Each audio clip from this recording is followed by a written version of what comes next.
Assalamu alaikum warahmatullahi wabarakatuh. Ashama akkam jirtu hordoftoota channel YouTube Abdul Abgaafi irra caalan keessan gaafataa turtan haala kamiin TikTok irratti giftii nama bituu dandeenya yookaan nama kennuu dandeenya akkasuma warra YouTube fayyadamuufis super chat sim card irraa akka itti bituu dandeenyu namoota baay'ee gaafataa turtani anis deebii isaa isinii qabadhee dhufeen jira. Jalqaba sim cardin keenya akka inni kaffaltii kaffaluu danda'u gochuu qabna.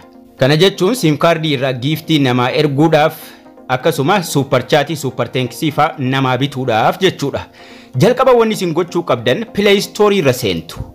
Tokkoffaa emailii qabaachuu qabdu, lammaffaa lakkoofsa bilbilaa qabaachuu qabdu jechuudha. Erga Play Store irra seentanii booda profiling keessan gubbaarra ni jira. Profilii kanarra tuqachuun gara fuula duraa deemnee sim card keenya register goonaa jechuudha. Profilii keenya yeroo tuynu haala kanaan nuu fida. Emailiin keenya jalqabarra jira. Payment and subscription ka jedhu kun sadaffaarra jira. Isarra tuqachuudhaan gara fuula duraa deemna. Payment and subscription kanarra tuqannee gara fuula duraa adeemna jechuudha sim card keenya register gochuuf. Sanaan booda haala kanaan nuu fida. Jalqaba irra payment method isa jedhu isa tokkoffaa sana fayyadamna. Payment method jedhee jalqabarra jira. Isarra tuquun ammas gara fuula duraa adeemna. Yeroo gara fuula duraa deemtan hunda keessaniifuu haala kanaan isiniif baasa. Garuu inni jalqaba credit card yookaan immoo baankiidhaan wal qabsiisiidha kaffaltii kaffaluu barbaadde. Inni lammaffaa mallattoo bilbilaa qabu kun garuu sim card kee irraa bituu barbaadda yookaan sim card wal qabsiisuu barbaadda kan jedhu. Kanaafuu maal goona isa lammaffaa kana filannaa jechuudha. Isa bilbilli bira jiru sadaffaarra isa jiraatu lammaffaarra isa jiraatu maqaa sim card keessaniitu as jira waan ta'eef isarra tuquudhaan gara fuula duraa deemna.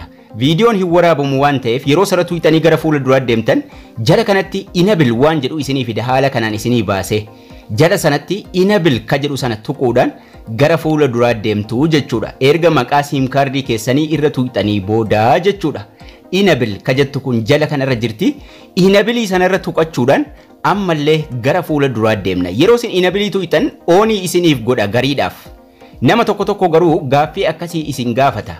Kanaafuu maal gootu yoo gaaffii kana isin gaafate sanduuqa jalqabaa irratti maqaa barreessitu maqaa keessan, sanduuqa lammaffaa irratti immoo naannoodhuma jirtan maqaa naannoo jirtanii yookaan biyya jirtanii yookaan immoo straight karaa fuuldura mana keessanii jiru irratti katabdu. Isa sadaffaa irratti gandas ta'u biyyas ta'u katabdan rakkinan qabu. City ka jedhu irratti magaalaa katabdu. Postal code ka jedhu irratti immoo yoo feetan duwwaa 4 katabdu. Kana kanin jedheef warra Itoophiyaa jiraniif warri biyya alaa jirtan garuu postal code inninu itti isiniif guuta magaalaadhuma jirtaniif biyya jirtan irratti barreessitu jechuudha. Erga barreessitanii fixxanii jala sana save ka jedhu jira. Save kanas yeroo isin tuqxan maqaa sim card keessanii gubbaarra geessee mallattoo mobaayilaatiin raayitii godhee asii isiniif ka'a. Kana jechuun kanaan booda giftii nama kennuu ni dandeenya, super chatis nama bituu ni dandeenya jechuudha.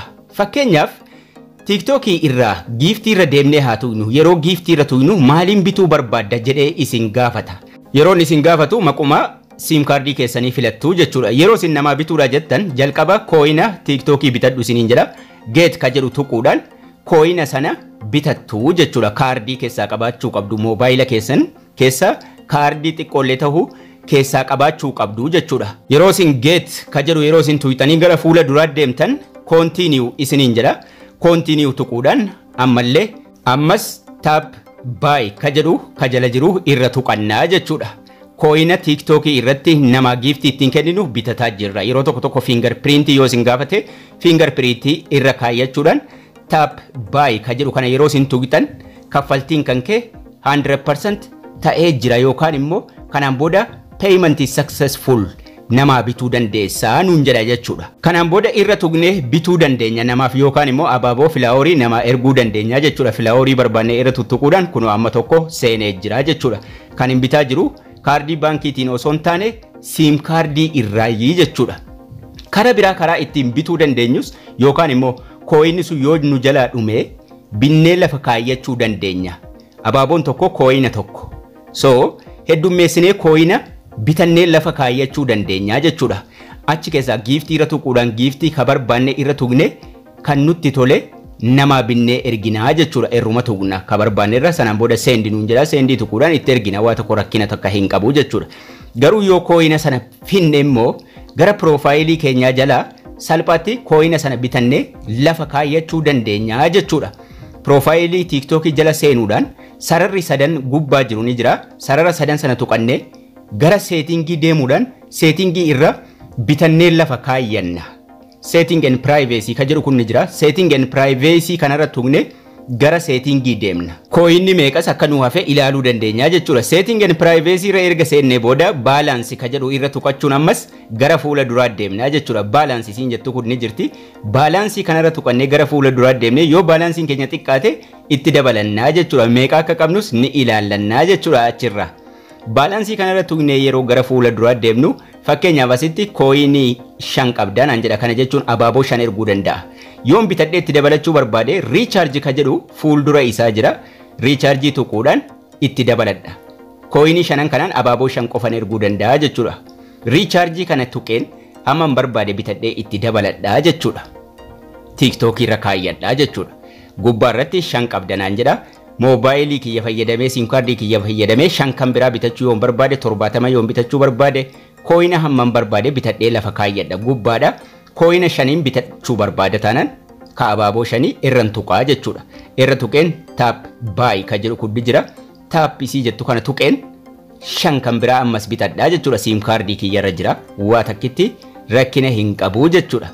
Google Play Store keessatti waan sirreeffanne sanaan asirraa salphaadhumatti bitannee itti dabalannaa jechuudha. Duraan shart ture amma 10 naaf tahaa jechuudha kooyinni kiyya. Kana jechuun abaaboo qofa yoon nin kenna ta'e abaaboo 10 namaa kennuu danda'a jechuudha.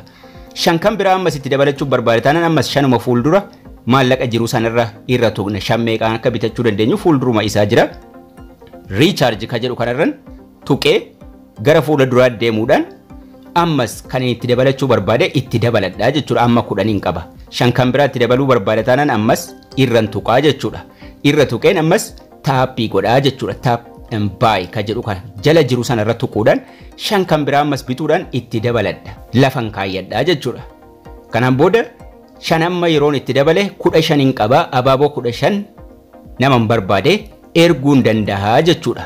Yeroo xumurree ammas dhufnee asuma keessa sim kaardii dhuma keenya fayyadamuudhaan bitannee itti ida'annaa jechuudha. Ka duraan 10 ture amma 15 godhadheera. Kana jechuun abaaboo 15 nama akka giiftiitti kennuun danda'a jechuudha. Liivii namaa jala yookaan immoo viidiyoo namni gadhiifate jala deemuudhaan salphaadhumatti giiftii irra tuqnee seendii godhannaa jechuudha. Haaluma wal fakkaataa ta'e YouTube irrattis super chat namaa bituudhaaf mallattoo doolaaraa tuqachuudhaan Google Play fayyadamnee ka Play Store keessaa wal qabsiifnee fayyadamuudhaan super stickers ta'e super chat irra tuquudhaan maallaqa haga barbaanne itti filannaa jechuudha. Maallaqa haga nama sanaa super tenkisiisa ta'u super chat nama bituu barbaanne sana maallaqa barbaanne irraa erga kaayyannee booda send ka jedhu kana tuquudhaan sendii goona biti nuun jedhaan ni binnaa fi jechuudha. Yoo maallaqa gahaa qabaanne send yeroo tuqnee gara fuula duraa deemnu yoo maallaqa gahaa keessaa qabaanne akka nuti binnuuf nu eeyyamaa jechuudha.